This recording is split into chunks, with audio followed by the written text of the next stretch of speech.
ሰላሙ አለይኩም እንዴት ነሽ? ከባሌ ጋር አንድ ሰፈር ነበር። ሳንጋባ በፊት ለ3 ዓመት ያህል በፍቅር ቆይተናል። እንዲህ ስልሽ ግን ምንም ነገር ኖሮን ሳይሆን ትምህርቴን ስጨርስ እንደምንጋባ ቃል ተገባብተን እሱ ታላቅ ወንድም እኔ ታናሽ እህት ሆነን ነበር ያደግነው። ሌላም ጓደኛ አለን፣ 3 ነበርን። ሌላኛው ጓደኛችን ዋናው ጓደኝነቱ ለባሌ ቢሆንም በሱ ምክንያት ከኔም ጋር በጣም ቅርብ ሆነን።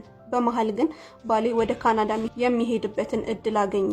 ከዛም ሳይሄድ በፊት እኔ 12ን ስጨርስ ኒካህ አሰርን።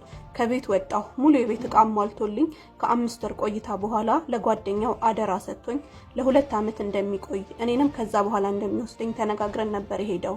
እኔም እዚሁ አዲስ አበባ የግል ኮሌጅ ተመዝግቤ ትምህርቴን ጀመርኩ። ላሳጥርልሽና ከዚህ በኋላ ነበር ችግር ውስጥ የወደኩት። አደራ የተባለው የባሌ ጓደኛ ላይ ጥገኛ ሆንኩኝ። የቤቴ አባወራ እሱ ሆነ። እኔ ነበርኩ ማግባት የነበረብሽ ሲለኝ ልክ ነህ አልኩት። ፍጹም ታውሬ ነበር። ባሌ በሚልክልኝ ብር ከሱ ጋር ተጨማለኩበት። የሚገርምሽ ከውጪ ለሚያይኝ ሰው ከኔ በላይ ኢማን ያላት ሴት የለችም። የባሌ ጓደኛም ቢሆን ለውጪ ሰው ከሱ በላይ ያማረ አህላቅ ያለው ሰው የለም።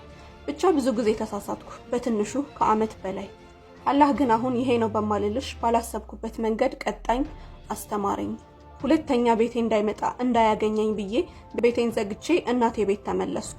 የማሏሽሽ ግን እናቴ ቤት ተመልሼ ሚናፍቀኝ ነበር። ባሌ ትዝ የሚለኝ ሲደውልልኝ ብቻ ነው።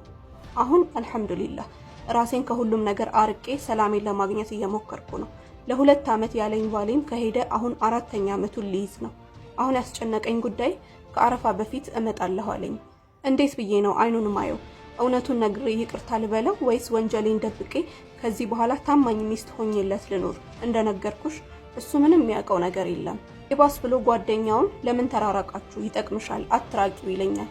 ወላሂ ጨነቀኝ። ከኔ አልፎ ምንም የማያውቁ ቤተሰቦቼን አስጨነኩ። በጣም ከመክሳቴ የተነሳ ፊቴም የድሮዋ እኔን አልመስልም። የታመምኩ መስሏቸው ሐኪም ቤት ካልሄድሽ ይሉኛል። ጊዜው እየቀረበ ሲሄድ አሁን በጣም ግራ መጋባት ጀመርኩኝ። መምጫው ሲደርስ ግን ፈራው። ምን ላድርግ ትላለች። አብዛኞቹ ታሪኮች ላይ የራሴን ሐሳብ ሰጥበት ነበር እስካሁን። እዚህ ላይ ግን ትንሽ ከበደኝ። እስኪ እናንተ ምን ትሏታላችሁ? ሐሳባችሁን ስጧት።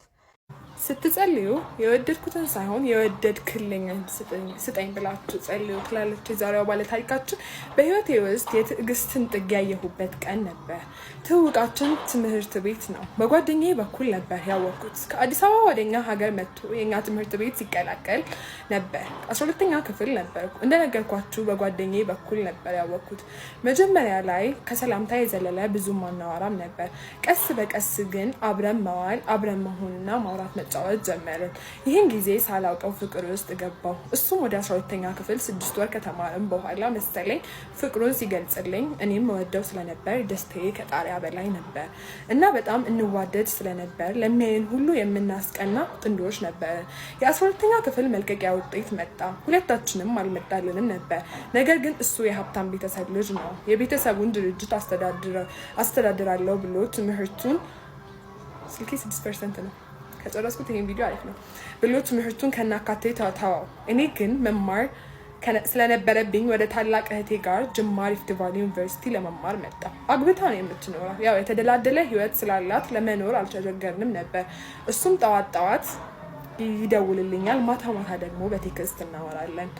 እረፍት ሲኖረን ቤተሰቦቼን ልጠይቅ በሚል ሰበብ እሄዳለሁ። እሱንም አገኘዋለሁ። እሱም አጋጣሚውን ተጠቅሞ ይመጣል። ግን በርቀት ያለ ፍቅር የይሁን ነውና በመሀላችን ያለው ክፍተት እየረዘመ መጣ።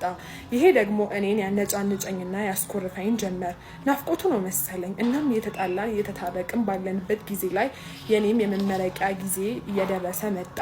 የኔ እቅድና ህልም ፈጣሪ አልፈቀደውም እንጂ እንደተመረኩኝ ከሱ ጋር በጋብቻ ለመጣመር ነበር። ይሄን ደግሞ ነግሬዋለሁ፣ ግን እንዳሰብኩት አልሄደም። በጣም መጣላት ጀመርን እና እኔ ምናምን ታመሜ ሆስፒታል ገብቼ ለብዙ ቀናት ተኝቼ ነበር። እሱ ግን ይህ ሁላ ሲፈጠር ምንም ክሎ የለውም። ይሄ ደግሞ እኔን እልህ ውስጥ ከተተኝ። ለ6 ወር ያህል ምንም ሳናወራ እኔን ቅጥል እንዳልኩኝ ቆየን። ከዛ በኋላ ግን ያለሁበት ድረስ መጥቶ እንደጠፋና ይቅርታ እንድጠይቀው ለመነኝ። በጣም ወደው ስለነበር እኔም ጥፋተኛ መሆኔን ነግሬው ተታረቅን። እየፈጠንኩ ነው እንዳልኳችሁ ቻርጀር ላይ ዘጋ ነው። ከዚህ በኋላ ግን ትዳርን እንደሚፈልግ እንደምፈልግ ነገርኩት። እሱም እሺ ያለኝ። አውርተን ተስማምተን ደስ ብሎኝ ስለነበር የዛ ሁሉ ናፍቆታችን ወጥቶልን አብረን ውለን ተለያየን። እኔ ከተመረኩ በኋላ እዚሁ ጅማ ስራ መስራት ጀመርኩኝ። እሱ ግን ወደ ሀገሩ ተመለሰ። ከዛ በኋላ ግን አይደውልም፣ ቴክስት አይልክም። ኦንላይን ላይ በቃ ተለልታለች ማለት ነው። ኦንላይን ላይ እያየኝ ዝም ይለኛል። ምን እንደተፈጠረ ስጠይቀው ያኔ ለ6 ወር ያህል ከአንቺ ጋር በተለያየሁበት ሰዓት ላይ ሪሌሽንሽፕ ውስጥ ገብቼ ነበር እና እሱን ኦፍ ላርግ ብዬ ነው አለኝ። ትንሽ ጊዜ ብቻ ስጪኝ ብሎ ቴክስት ላከ። ያን ጊዜ አላመንኩም። በዛች ጊዜ ውስጥ በምን ያህል ፍጥነት እንዲህ ይተካኛል። ልቤን ነበር የሰበረው። አይኖቼ እንባ አዘሉ፣ ላለመውረድ ታገሉ። ግን የምወደውን ያህል ነበር እና እንባዬ የፈሰሰው። መልሴ ግን እንዲህ ነበር፣ በኋላ ላይ ከኔ ጋር ብትሆንም መድገምህ ስለማይቀር ከእሷ ጋር ቀጥል፣ ከኔ ጋር ጨርሰናል አልኩት። እንዲህ ባልኩት አታምኘኝም። በ2 ወር ውስጥ አገባ። እንደ አጋጣሚ ቤት ውስጥ እንግዳ ነበር። ቲክቶክ እያየሁ እያለ ከአዲሷ ሙሽራው ጋር ፎቶ ለቆ ያየሁት። ሻወር ቤት ገብቼ አፌን አፍኜ ለመጨረሻ ጊዜ ለሱ እርር ብዬ አነባው። አሁን ካገባ 8 ወር ሆኖታል፣ ግን ስቲል ከሰው ጋር ማውራት አልችልም። እንባ ነው የሚቀድመኝ። በቃ ኖርማል ንግግር ሁላ አቃተኝ። ከስራ ወደ ቤት፣ ከቤት ወደ ስራ ነው። በቃ ማንንም ማግኘት ፍላጎት የለኝም። እኔ አብሬው ስኖር ማድረግ የምፈልገውን ነገር ከባለቤቱ ጋር እያረገ ለእኔ ስሜት ምንም ሳይጨነቅ ፖስት ያደርጋል። ካፕሽን ላይ ስንት ነገር እንደሚላት ብታውቁ። ነገር ግን ካገባ በኋላ እኔን ለማውራት ይሞክራል። ከባለ ትዳር የማይጠበቁ ቴክስቶችን ይልክልኛል። ማይረባ ላወራው ስላልፈለጉ በጓደኛው ካሁን በኋላ እንዳያወራኝ የሰው መሆኔን እንዲቆጣው ላኩበት። ግን አሁንም ማውራት ይፈልጋል።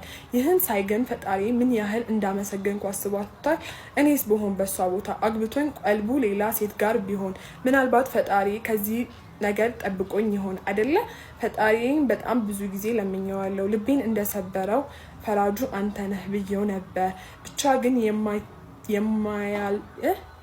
የማያልፍ ነገር የተማርኩት ነገር እኛ ስለወደድነው እና ስለፈለግነው የሚሆን ነገር የለም በሱ ፈቃድ እንጂ ምናልባት ከመጥፎ ነገር እየጠበቀ ሊሆን ይችላል። ከምር እንደዛ ብላችሁ አስቡ እሺ። የሆነ ነገር ይፈልጋችሁት ካልተሳካ ከመጥፎ ነገር ሜቢ እየጠበቀ ሊሆን ይችላል። ለበጎ ነው የሚለው ነገር ማለት ነው። ይታያችሁ እኔ ለ5 ዓመት አብሬው ሆኜ በወራት መሀል የሚያውቃትን ነው ያገባው። ብቻ ይህን ይመስላል ታሪኬ። ወደ ፈጣሪም እንድቀርብ አድርጎኛል ትላለች። አመሰግናለሁ። አሪፍ ነው።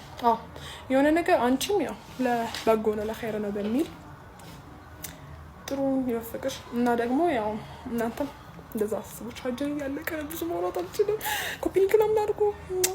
ከአከራዮቼ ልጅ ፍቅር ይዞኛል ይለናል የዛሬ ባለ ታሪካችን። አሁን የምኖርበት ቤት ተከራይቼ መኖር ከጀመርኩኝ 2 ዓመት አልፎኛል። አንድ ሴት ልጅ ያለቻቸው በጣም ቆንጆ ናት። ታዲያ ከእሷ ፍቅር ከያዘኝ ሰንበትበት ብሏል። እንዴት እንደምነግራት እያሰብኩኝ ረጅም ጊዜ ነው ያሳለፍኩት። ታዲያ አምጬ በመከራ ከ3 ወር በፊት ነገርኳት። ነገር ግን እሷ ለእኔ ምንም አይነት የፍቅር ስሜት እንደሌላት ነገረች። በጣም ቢከፋኝም ህይወቴን ቀጠልኩኝ። አሁን ግን ከእሷ ጋር አንድ ግቢ ውስጥ መቀጠል አልቻልኩም። ጭራሽ እየባሰብኝ ነው። በሌላ በኩል ደግሞ ቤት እንዳልቀይር ከእሷ መራቁ ያስፈራኛል። ምን ባደርግ ይሻለኛል ይለናል የዛሬ ባለ ታሪካችን። እስኪ እናንተ በሱ ቦታ ብትሆኑ ምን ታደርጉ ነበር? ሀሳብ አስተያየታችሁን ኮሜንት ሴክሽን ላይ አስቀምጡለት እና ደግሞ አካውንቴን ኮፒ ሊንክ፣ ሼር፣ ሪፖስት አድርጉልኝ እላለሁ። አመሰግናለሁ። ሰላም፣ እንዴት ናችሁ? ይህ መልእክት ለባለትዳር ወንዶች ነው። እንግዲህ ካልሆናችሁ ማለፍ ትችላላችሁ። እንማርበት ካላችሁ መቆየት ትችላላችሁ። ወንድሜ አንድ ማስረዳት ጉዳይ አለኝ። እሱን ለደንብ ለማስረዳት እንዲያግዘኝ ግን ይህንን ምሳሌ ተከተለኝ። ኖርማል ህይወትህን እየኖርክ ነው። ያ ኖርማል ህይወት አንተ ህይወትን በምታይበት መነጽር ምናልባት አሰልቺ፣ ተደጋጋሚ፣ ሩቲን በቃ የሚመር ብለህ ልትወስደው ትችላለህ። ወይም ደግሞ ጥሩ አንዳንድ ቀን ጥሩ አንዳንድ ቀን መጥፎ ቀኖች ሮቴት እያደረጉ ህይወትህን እየገፋህ ነው። በዛ ሂደት ውስጥ እያለህ ግን አንድ ቀን ትንሽ አመም ያደርግሃል። ይሄ በደንብ እሽት የሚያደርግ ጉንፋን አለ አይደለ? የሆነ ቫይረስ ሰውነት ሁሉ የሚያመበቃ አቅም የሚያሳጣ አይነት ህመም አመመህ እንበል። ልክ እንደዛ ሲያምህ በየዕለቱ እነዛ ያሰለቸህ የሚመስልህ ህይወት እንደዛ ከሆነ ዲፋይን ታደርግ የነበረው ህይወት ያስጠላህ ሩቲን ሁላ እንጂ በቃ ለካ የሚያስደስት ነገር ነው፣ ለካ ብሌሲንግ ነው ብለህ እንድታስብ ያደርግሃል። ቤት ያስቀርሃል፣ ተኝተሃል። በዛ ሰዓት ላይ በሰዎች እጅ ላይ ወድቀሃል ማለት ነው። ሰዎች እንዲከባከቡህ እዝነት እንዲያሳዩ መድኃኒት የሚሆን ነገር የሚያግዝ ነገር ሁሉ እንዲሰጡ ፍላጎትህ ምኞትህ ነው። ሰዎች ከምልህ ውስጥ ባለቤትህን ጨምሮ ማለት ነው። ታዲያ በዛ ሰዓት ያንን ስጠብቅ ያን ማድረግ ሲኖርባቸው ባለቤትህ አይ ደግሞ ለጉንፋን ማንም ያመዋል ይድናል፣ አታካብድ ደግሞ ለ5 ቀን ለ6 ቀን ለሳምንት ብላ ብትልህ ምን ይሰማሃል? ፌር ነው? ፌር አይደለም አይደለ? ትንሽ እንኳን እዝነት ርህራሄ እንድታሳይ በምትችለው ልክ ደግሞ እንድትንከባከብህ ትጠብቃለህ። የ1 ሳምንት ህመም ነው። አንተም እሷም ታውቁታላችሁ። አሚን በኖርማል ሴናሪዮ ነው እያወራን ያለ ነው። ግን በዛ ሁሉ ውስጥ እንኳን የእንቅልፍ ተመቻችቶልህ ባለመተኛትህ ህመም በመሰማቱ እዝነት እንዲኖር እንክብካቤ እንዲኖር ትጠብቃለህ። ሰውኛ ነው፣ ማንም ሊጠብቅ ይችላል። ታዲያ ይህንን እዚህ ላይ ከተስማማን የእሷ ባህሪም ትክክል እንዳልሆነ ካመንን አሁን ደግሞ ስለ እሷ እናውራ፣ ስለ ሚስትህ እናውራ። ሚስትህ እንግዲህ አይንህን በአይንህ ልታሳይህ ለጋራ ፍሬያችሁን ፈጣሪ ሰጥቷችሁ አረገዘች እንበል። ታዲያ ሴት ልጅ ናት አይደል? ያንን ልጅን ወደ ምድር እንድታመጣ በሴት ልጅ ባዲ ውስጥ ነው እንዲሆን ፈጣሪ የፈቀደውና ያ ስለሆነ እሷ ታረግዛለች። በምታረግዝበት ጊዜ ደግሞ ሁሉም ሴት የተለያየ አይነት ስጦታ ነው ያላት። አንዳንዷ የመጀመሪያዎቹን 4 ወር 3 ወር፣ ሌላኛዋ ሴት ደግሞ 9 ወር ታማ ተሰቃይታ ውጫዊ ውስጣዊ ለውጦች ኖረዋት አካሏ ወፍሮ ተጠንቅቃ ጠብቃ ያቆየችው ቅርጿ ተለውጦ ፊቷ ሰፍቶ ትላንትና የነበራት ለእያንዳንዱ ነገር የነበራት አቅም ሞራል ሁሉ ጠፍቶ አቅም አንሳዋት እንቅልፍ አጥታ ነገሮች ሁሉ ተቀያይረውባት የሆነ በማዕበል ውስጥ እንደሚያልፍ ሰው ያንን 9 ወር ስታልፍ እሷ ራሷ ተምራው አውቃው በምን አይነት ፕሮሰስ ውስጥ ባዲዋ በምን መልኩ እያለፈ እንደሆነ ተረድታው ላይሆን ይችላል። ግን ማለፍ ስላለባት እያለፈችበት ሳለ ያንተን ህይወት በተወሰነ መልኩ ከባድ ልታደርግበት ትችላለች፣ ልትነጫነጭ ትችላለች። ከአንተ የምጠበቃቸው ነገሮች ሊኖሩ ይችላሉ ማለት ነው። ታዲያ አንተም አይ ይሄ የሴት ልጅ ኃላፊነት ነው፣ ሴት ልጅ ናት፣ ባንቺ አልተጀመረም ብለህ ችላ ብትላት፣ ኬር ባታረግላት፣ እንክብካቤ ባታረግላት፣ ተመሳሳይ የነበረህን ባህሪ ይዘህ ከእርግዝና በፊት የነበረህን ባህሪ ይዘህ ወደ እርግዝናው ብትገባ፣ በዛው መልኩ ብትቀጥል ምን ይሰማሃል? አሁን ላይ ሆነ ስታስበው ትክክል አይደለም አይደል? ፌር አይደለም። ትናንትና አንተ ባመመህ ጊዜ የእሷን ህመም እሷን እንዳያማት ወስደህ የእሷን ህመም ታመህ ሳይሆን እንኳን የራስህን ህመም በታመምክ ጊዜ እንኳን እሷ እንድታዝንልህ አይደለም እንድትንከባከብህ ጠብቀሃል።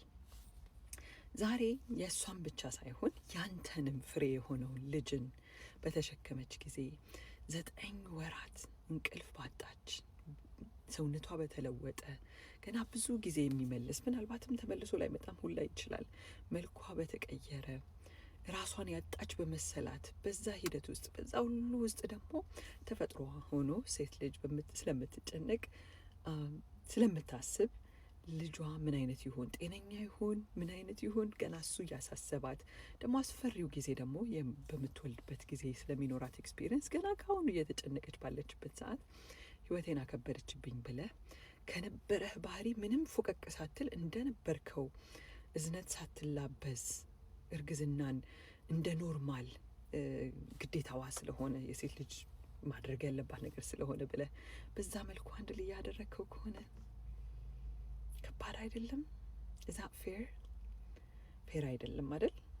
አሁን ስታስበው ኢትስ ናት። ምንም የእሷ ተፈጥሮ ቢሆንም ኃላፊነት ቢሆንም ካንተ ግን አጠገባ ካለ ላንተ ብላ ለጋራችሁ ለምታደርገው ሚስትህ እዝነት ልታሳይ ባህሪዎቿ ቢለወጡ አንደርስታንድ አድርገህ ከእሷ ቁጥጥር ውጭ የሆኑ ነገሮችን ተረድተህ ልታልፋት ልትንከባከባት ኬር እንደምታደርግ ቦታ እንደምትሰጣት ልታሳያት ይጠበቃል ማለት ነው። ይሄ አንተን ከፍ ያደርግሃል። ምናልባትም አንድ ሚስጥር ልንገርህ።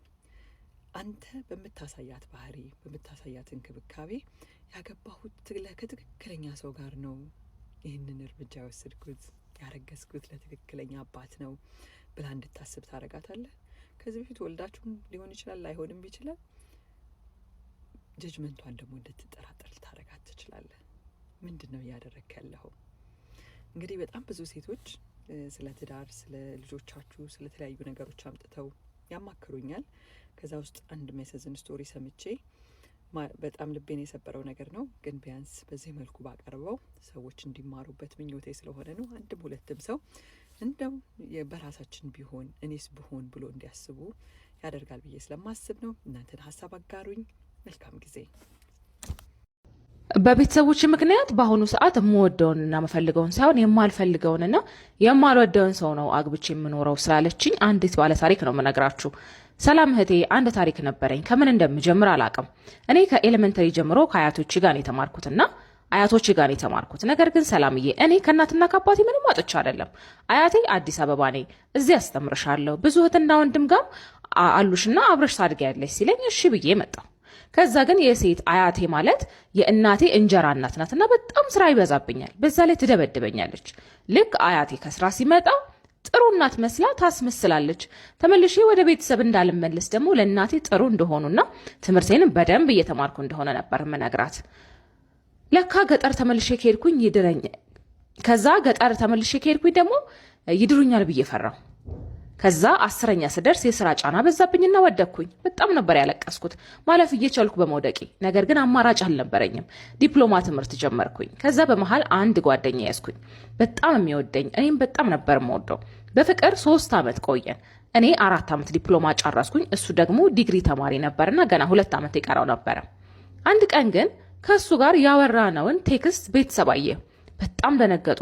ከኔ ያንን አይጠብቁም ነበር። የማይጠበቁ የፍቅር ቴክስቶች ነበሩና በቃ አጥፍቻ አላቅም፣ ተገረፍኩ። ወደ አገርሽ ሂጂ ሲሉኝ እግራቸው ላይ ወድቄ ሁለተኛ አላጠፋም ይቅርታ ብያቸው ሊሰሙኝ አልቻሉም። እናትና አባትሽ መስማት አለባቸው አሉኝና እናቴ ሰማች። በሰዓቱ አዘነች። ነገር ግን በቃ ለእናቴ በደንብ አስረዳዋት። ከዛ ግን ወደ አገሬ እናቴ ጋር ሄዳለሁ ስላቸው አይ አሁን ልጁን ብሎክ አድርጊ፣ ሌላ ስም እናወጣልሻለን፣ ሁለተኛ እንዳታወሪ ያሉኝ። ያለኝ አማራጭ እሺ ማለት ነበር። ከዛ እየጠሉ ይመጡ። እናቴ ፊት አዋርደውኛል። ቤተሰብም መስለው አይታዩኝም። ከዛ በኋላ ስራ አገኘውና ገባሁኝ። በዚህ መሃል ነበረ በስራ ቦታ የማውቀውን ወንድ የተዋወቅኩት። በጣም መልካም ሰው ነው እና እንደ ወንድምና እንደ እህት ነው የምናወራው። ከወራት በኋላ ግን ያው ለእኔ ፍቅር እንዳለው ነገረኝና ሊያገባኝ እንደሚፈልግም እንደዛው። ከዛ እኔ በሀሳቡ ተስማማው። ምንም ፍቅር የለኝም፣ ግን ጥሩ ሰው ስለሆነና ከቤተሰብ ለመውጣት ስል ተስማማው። ለእናቴ ማግባት እንደምፈልግ ነገርኳት። እሺ አለችኝ። ተጋባ። ጥሩ ትዳርም ሆነ በጣም ጥሩ ትዳር አለኝ። ግን አሁንም የእናቴ ቤተሰቦች በሆነው ባልሆነው ትዳሬን ይረብሹኛል። እንዳልናገር እናቴ ታሳዝነኛለች። ምን እንደማደርግ አላውቅም። ይሄ መልእክት በማያገባችሁ ለምትገቡ ነው። ትዳሩን የምትኖሩ አብራችሁ የምታበስሉ አብራችሁ ጤፍ የምትገዙ ወደ ላይ ወርታች የምትሉ እየመሰላችሁ የሰው ትዳርና የሰው ሕይወት የምትበጠብጡ እሷ ቀድሞ ነገርም እንዳያሰማችሁት ነው። አትፈልገው እናንተ ደግሞ ጭራሽ ሌላ አሸባሪ አትሆኑባትና ባካችሁ ለማለት ወዳለሁኝ። ግን እኔው እናንተ በዚህ ታሪክ ውስጥ ምን ነገር ተረዳችሁ? ብዙ ጊዜ የእንጀራ ተብሎ ከተቀደመ በቃ በጣም ከባድ ነው። የእንጀራ እናት፣ የእንጀራ አባት እንደዚህ የሚባል ነገር ከመጣ በቃ ከለሳ በቃ ብዙም ጥሩ ስሜት አይሰማኝም እንደዚህ አይነት ነገር ሲነሳና እናንተ ለዚህች እህቴ ምን አይነት ምክር ትሰጣላችሁ ለማለት ነው። ፎሎ፣ ላይክ፣ ሼር ማድረግ እንዳትረሱ። ሀሳብ አስተያየቶቻችን ኮሜንት ላይ ለዚህች እህታችን ስጧት። ቴንክ ዩ። ከአንድ ሪሌሽንሺፕ ወደ ሌላ ሪሌሽንሺፕ ላይክ ነቲንግ ሃፕን ኦቨርናይት እንዲህ ሽፍት የምታደርጉ ሰዎች አንደኛ ነገር ፍቅር ላይ አይደለም ያላችሁት። የመጀመሪያው ሪሌሽንሺፕ እሺ ረጅም ሰዓት የነበራችሁበት እሺ ፍቅር ሊሆን ይችላል። ቀጣይ ግን ላይክ ነቲንግ ሃፕንድ ኢን ኤ ዊክ ምናምን ከሌላ ሰው ጋር ሪሌሽንሺፕ ውስጥ ሆናችሁ ያቺ ኤክሳይትመንት ፊልም የምታደርጓት ዩ አር ቼሲንግ ሰምቲንግ የሆነ ቮይድ ነው ውስጣችሁ ለመምላት እየሄዳችሁ ያላችሁት። ብቻችሁ መሆን ነው ማትፈልጉት፣ ራሳችሁን ፌስ ማድረግ ነው ማትፈልጉት እንጂ ፍቅር አይደለም የያዛችሁ። ምክንያቱም ልክ ከቀጣይ ከጀመራችሁት ሰው ጋር የሆነ ነገር ሳትፈልጉ ኢንድ ቢያደርግባችሁ ከሌላ ሰው ጋር ዘሴም ሩቲን ላይ ራሳችሁን ታገኙታላችሁ። የዛኔ ፍቅር እንዳልሆነና ውስጣችሁ የሆነች ኤክሳይትመንት እንደሆነ የምትፈልጉት you guys will realize። ሁለተኛ ነገር ደግሞ ከአንድ ሰው ተለያይታችሁ ወደ ቀጣይ ሰው like nothing happened jump ስታደርጉ ማለት ነው the same person the same energy ግን in a different body ነው የሚሆነው። የተለየ ነገር አታመጡ። በቃ ዘሴም ምክንያቱም ዘሴም ሩቲን ላይ ነው ራሳችሁ የምትከቱት ለራሳችሁ የሰጣችሁት ራሳችሁ ላይ ሪፍሌክት የምታደርጉበት ታይም ስለሌለ ሰው የሰው ቦዲ ብቻ ነው የምትቀይሩት እንጂ በእርግጠኝነት ዘሴም ሲቹዌሽን ላይ ነው ራሳችሁ የምታስገቡት። ምክንያቱም ቆም ብላችሁ ዋት ዱ አይ ላይክ እኔ ምን አይነት ሰው ነኝ ምንድነው የምፈልገው ብላችሁ ወደ ራሳችሁ ለማገናዘቢያ ታይም ሳታገኙ ያቺን ዶፓሚን ብቻ ፍለጋ ነው ወደ ሌላ ሪሌሽንሺፕ ጃምፕ ያደረጋችሁት ብቻችሁን ላለመሆን ማለት ነው። ሶስተኛ ነገር ደግሞ ሪሌሽንሺፕ ስትጀምሩ ከአዲስ ሰው ጋር ሪሌሽንሺፕ ስትጀምሩ ምናልባት ያ ሰው እግዚአብሔር የላከላችሁ የናንተ ሰው እንኳን ቢሆን ምንም በማያውቀው ከኦልድ ሪሌሽንሺፓችሁ ይዛችሁ የመጣችሁትን ትራማ ይዛችሁ እዚህ ሰው ላይ በማራገፍ በረከታችሁ ነው ብሎክ የምታረጉት። ስለዚህ የናንተ ሰው ጌታ የላከላችሁ ሰው ዲዘርቭስ የናንተን ትክክለኛ ፐርሰናሊቲ እናንተን ነው ዲዘርቭ የሚያደርገው እንጂ ከዚህ ይዛችሁ የመጣችሁትን ጋርቤጅ አይደለም። ስለዚህ you have to come down ከአንድ ሪሌሽንሺፕ በኋላ ወደ ራሳችሁ ተመልሳችሁ ያ ሪሌሽንሺፕ ያመጣባችሁን የራሳችሁ ያልሆነን ጸባይ ከራሳችሁ ላይ አስወግዳችሁ እናንተ የምትወዱትና ኮምፎርታብል የሆናችሁበትን ኢንቫይሮንመንት ክሬት አድርጋችሁ የራሳችሁ የሆነን ሪሌሽንሺፕ ቢልድ ለማድረግ በራሳችሁ ላይ ሪፍሌክት የምታደርጉበት ታይም ያስፈልጋችኋል። ሶ stop jumping around። ሴቶች ከወንዶች የሚጠሉት ነገር አንደኛ ችኩል፣ ሁለተኛ ጥያቄ የሚያበዛ፣ ሶስተኛ